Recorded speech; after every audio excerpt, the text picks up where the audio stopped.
Good afternoon, children. Good afternoon. Good afternoon, ma'am. Good afternoon, ma'am. Have you gone through the topics that we covered last class? Yes, ma'am. Yes, Yes, ma'am. Tell me about cell theory. Alan? Alan, tell me about cell theory. Where are you, Alan? And all those who... Wait, Alan. All those whose videos are off, please quickly turn it on. Irene, Anashwara, Nivedya, Sridev already messaged me. Nadeem Jahan. Okay. Now it's fine. Yes, Alan, continue. all plants and animals are made up of cells. Okay, enough. First point, all plants and animals are made up of cells. Second point, Suryadev. Cell is the basic structural unit of life. Cell is the basic structural unit of life, structural and functional unit of life. And finally, the third point, Pooja.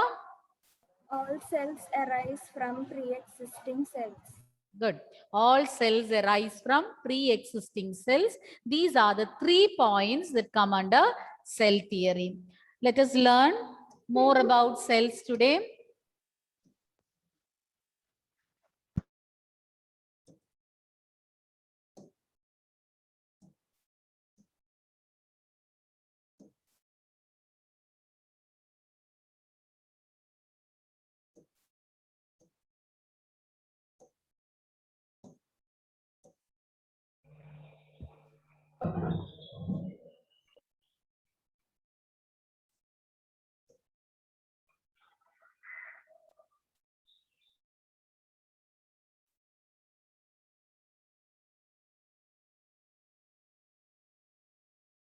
Children, just wait.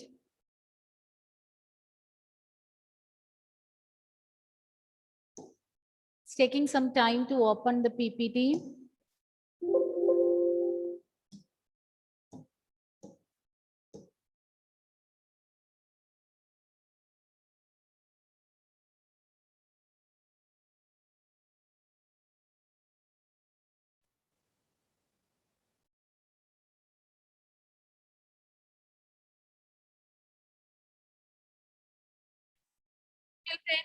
Now, what we are going to learn is about the categorization of animals or organisms based on the number of cells present in them. So based on the number of cells present, organisms can be categorized into 2 types. This you have learned last year, unicellular and multicellular organisms. As the name suggests, unicellular organisms are made up of a single cell. Examples, amoeba, paramecium. They are just made up of a single cell. That single cell performs all the life processes in their body, whether it is respiration, excretion, reproduction, all the activities will be performed by this single cell. They don't have any tissues, organs or organ systems, but still they can manage to carry out all the activities with that single cell.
I told you that organisms can be classified into two types depending upon the number of cells present in them, unicellular and multicellular.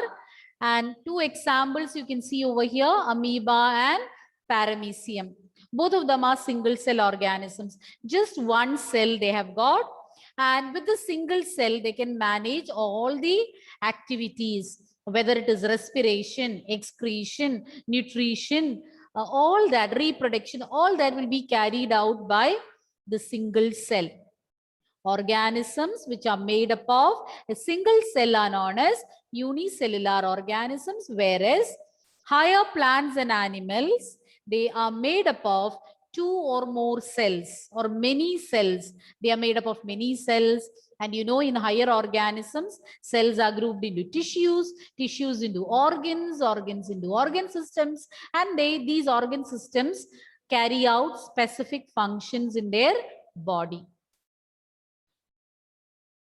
And multicellular organisms, as I already told you, they are made up of more than one cell, or they are made up of many cells. Once again, the difference between unicellular and multicellular organisms. Organisms which are made up of single cell are called unicellular organisms. Example, amoeba, paramecium. More examples are there. You need to learn only two. And those organisms which are made up of many cells or more than one cell, you call them as multicellular organisms. Plants, animals. Here I have shown the picture of a tree and man. Both of them are multicellular. All higher plants are multicellular in structure. And here what you see is different cells in human body. So different types of cells you can see over here. Smooth muscle cell, then ovum, the female gamete, sperm, male gamete, the cells in the bone, the different blood cells, nerve cell, the fat cells in our body. And what do you understand from this figure? What do you understand from this picture? Are all the cells similar in shape? No. No, different cells. Some are long, some are round, some are small. So what decides the shape of the cells? You have learned last year. Yes? Function of the cell. One at a time. Function of the cell. Children, all need not say it together. I won't be able to follow you. One of you can. Nikhila, what are you saying? What did you say? Function of the cell. No. Isha, you were also saying something? Ma'am, the function of the cell. Yes, yes, correct. It's a function of the cell that decides its shape. For example, here you can see nerve cell. This is the longest cell in human body. It's the longest cell in human body, and its function is to transmit messages from one part of the body to the other.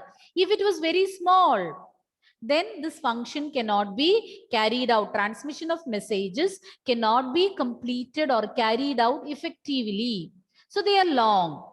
So the shape and function of the cells are connected. The shape of the cell is in such a way that it suits its function. Clear? So the function of the cell decides its shape, or the shape is suited to perform its function. Now moving on to the next slide. Here you can see the picture of a cell, and so many parts are labeled. And last year you have learned about cell organelles. Anybody is remembering what are cell organelles? No. Nobody is remembering. You didn't learn about it in detail, but I think very briefly we learned about cell organelles. Anybody is remembering? Anybody? Other things in the cell.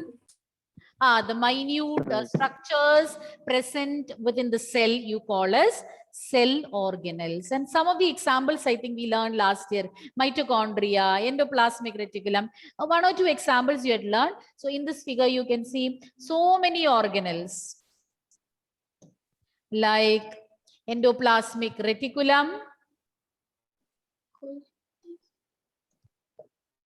You can see endoplasmic reticulum, lysosomes, mitochondria. So many organelles you can see. Ribosomes, endoplasmic reticulum, lysosomes, mitochondria, Golgi bodies, centrioles. So you will be learning about all these in detail. So let's see what are cell organelles. Cell organelles are specialized structures present within a cell. So the specialized structures present within a cell you call as cell organelles. Now moving on to the next point. Each organelle performs a specific function. So each organelle is having a specific function. For example, if you take the case of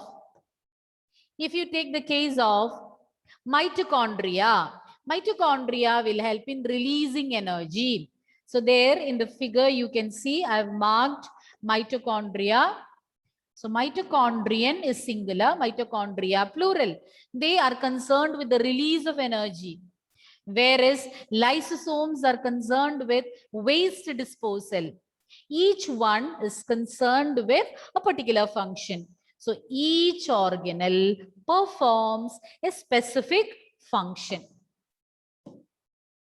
A cell is able to live and perform its functions because of these organs. We learned that cell is a structural and functional unit of life. A cell can carry out different activities within the cell with the help of these cell organelles. If cell organelles are not there, cell cannot carry out its functions. So within the cell, synthesizing reactions, waste removal, then transportation, so many activities are taking place within the cell. So all these activities are performed by the cell with the help of the cell organelles present in them. So a cell is able to live and perform its functions because of these cell organelles. Okay, children? If you are not following any point, please do let me know. Was that clear? Children? Yes, ma'am. Yes, ma'am.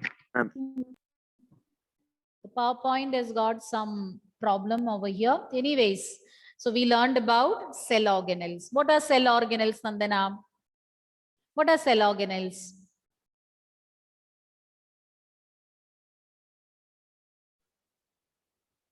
Yes?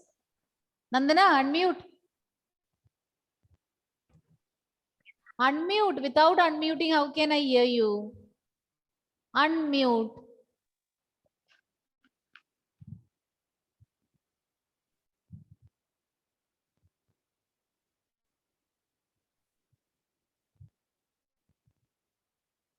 Where is Nandana?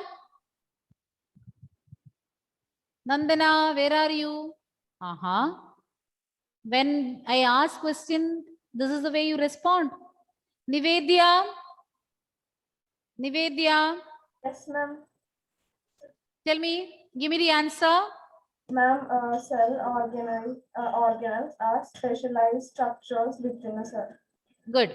These are the specialized structures present within the cell. What else we learned about cell organelles? Amin, what else we learned? Each organelle has a specific function. Very good. Each organelle has got a specific function. What was the third point that we discussed, Lakshmi? Ma'am, can you show that slide once more? That I will show, but are you remembering the third point? Are you remembering the third point that we discussed? 2-3 times I repeated that sentence. Who can tell me, Tom? And cell is able to live and perform its function because of the organelles. Good, good. A cell is able to live and perform its functions because of these organelles. So that from that sentence itself, you can understand the importance or significance of cell organelles. So in the absence of cell organelles, so in the absence of these organelles, they are not able to, a cell will not be able to perform its functions. There are different organelles and each organelle is having a specific function. So each organelle is having a specific function. Lakshmi, if you have missed out any points, you can note it down. Organelles are specialized structures present within a cell. Each organelle performs a specific function. A cell is able to live and perform its functions because of these organelles. And all these organelles together make up the basic unit known as cell. So within the cell, so many parts or different structures are there which are specialized to perform specific functions. You call them as cell organelles. And along with these cell organelles, or all these cell organelles present in the cell together constitute the basic unit, which you call a cell. And you know that cell is a structural and functional unit of life. Any doubt? Okay. Yes. Show that multicellular slide. Oh, that was so simple. You want so much of repetitions? See, that was the simplest. Last year also you had learned. Organisms made up of a single cell, unicellular. Organisms made up of more cells, many cells, or even more than one cell. You call them as multicellular organisms. Clear?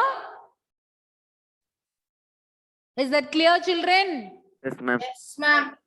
Ma'am.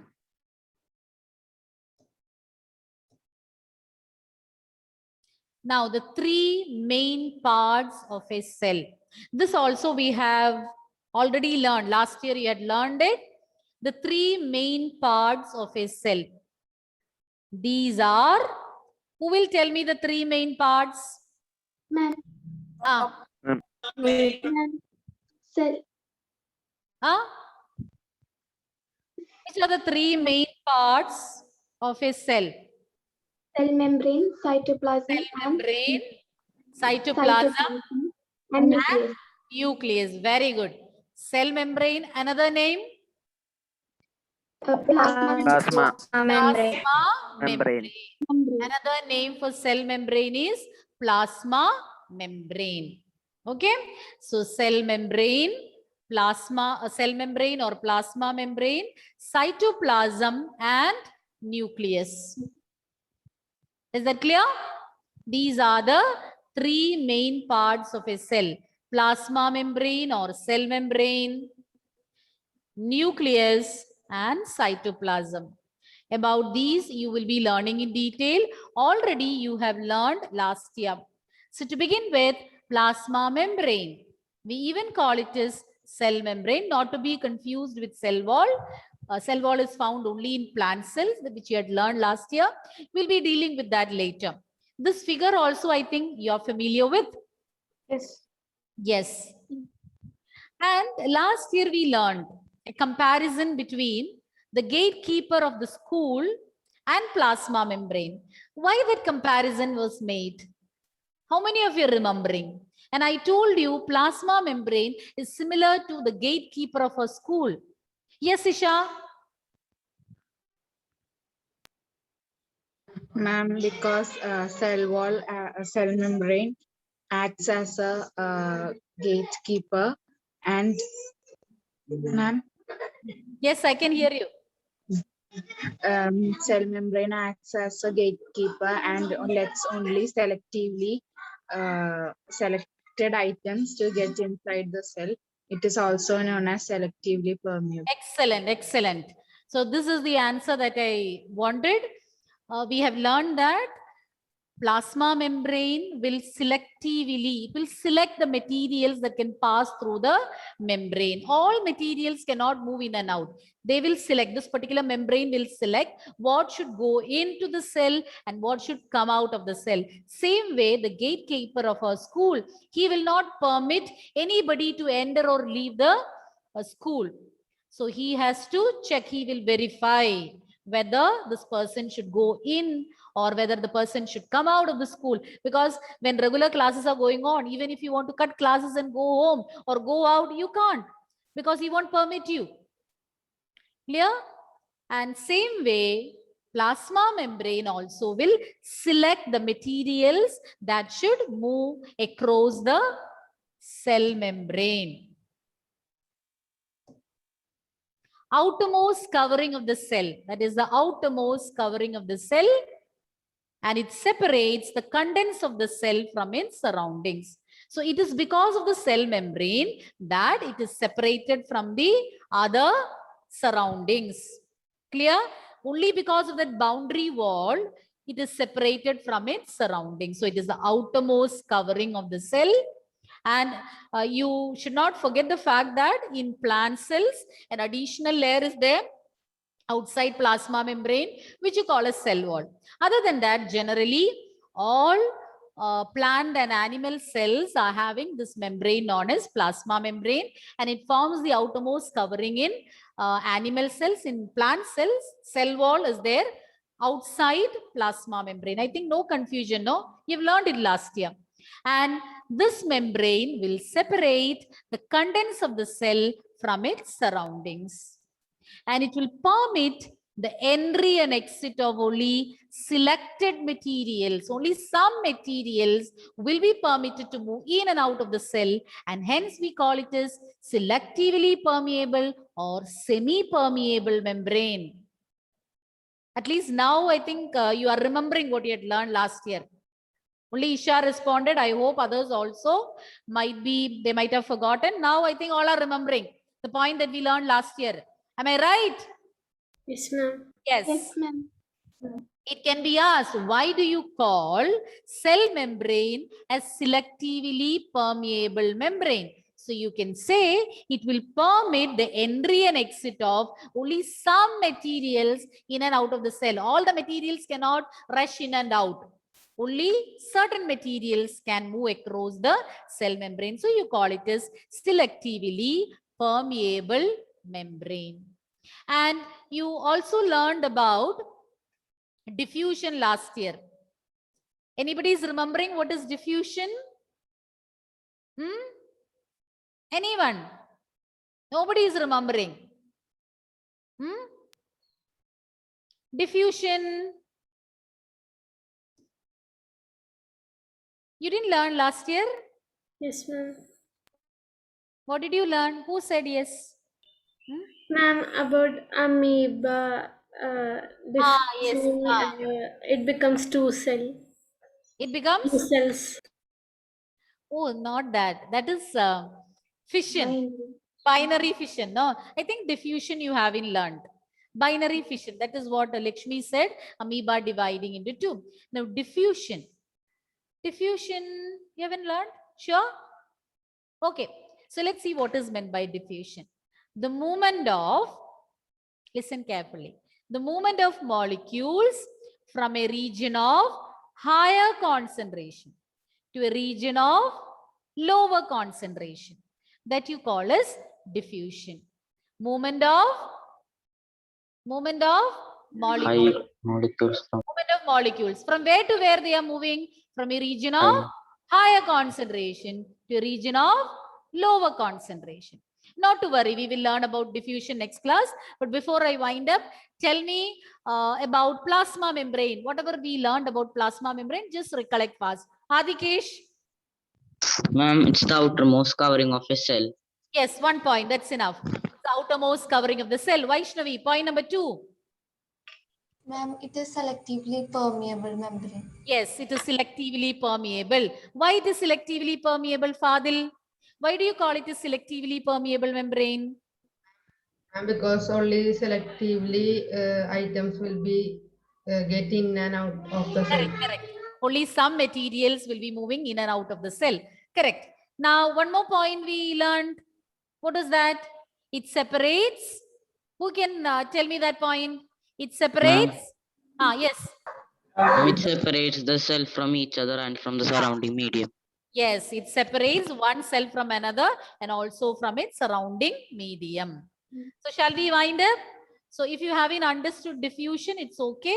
We'll be continuing next class. So diffusion. Anybody can tell me the definition, then we'll wind up. Let it be wrong. We'll be learning in detail next class. Lynette, can you tell me the definition for diffusion? The movement of molecules from higher concentration to lower concentration is known as Very good. The movement of molecules from a region of higher concentration to a region of lower concentration. So if diffusion you have been understood, not to worry. Next class we are going to learn again about diffusion in detail. So thank you children. I'll wind up. Thank you. See you Thank next you, time. ma'am. You, ma'am. Welcome.